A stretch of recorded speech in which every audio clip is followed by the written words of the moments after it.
കരുണയുടെ അവസാന മണിക്കൂർ എന്ന് പറയുന്ന ബുക്കിലെ 53-ാമത്തെ മെസ്സേജിന്റെ ഫസ്റ്റ് പാർട്ടാണ് വായിക്കുന്നത്. മാമോനെതിരെയുള്ള മുന്നറിയിപ്പ്. പണത്തിന്റെ അധിപൻ ഒരു അദൃശ്യാരൂപിയാണ്. അവന്റെ പേരാണ് മാമോൻ.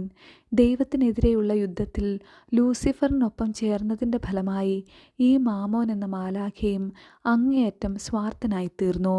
സമ്പത്തു മാത്രമല്ല, തന്റെ കീഴിലുള്ളതെല്ലാം തനിക്കു വേണ്ടി മാത്രമായിരിക്കണം എന്നതാണ് അവന്റെ ആഗ്രഹം.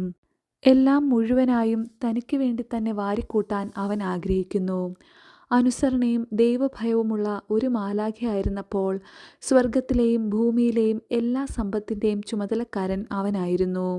എന്നാൽ അവൻ്റെ പതനത്തിൻ്റെ നിമിഷത്തിൽ തന്നെ അവയെല്ലാം അവനിൽ നിന്ന് തിരിച്ചെടുക്കപ്പെട്ടു.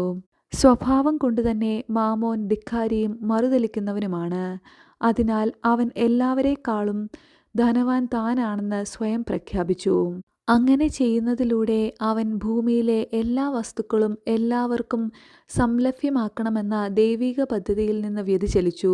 അവൻ മനുഷ്യരെ തങ്ങളുടെ സ്വത്തിൻ്റെയും വസ്തുവകകളുടെയും പേരിൽ അഹങ്കരിക്കാൻ പ്രേരിപ്പിക്കുകയും ഒന്നിലും തൃപ്തിയില്ലാത്തവരാക്കി മാറ്റുകയും ചെയ്തു. അവൻ അത്രമേൽ സ്വാർത്ഥനായിരുന്നു. മറ്റുള്ളവരുടെ കഷ്ടപ്പാടുകളും ആവശ്യങ്ങളും കാണാൻ മനുഷ്യന് താല്പര്യമില്ല.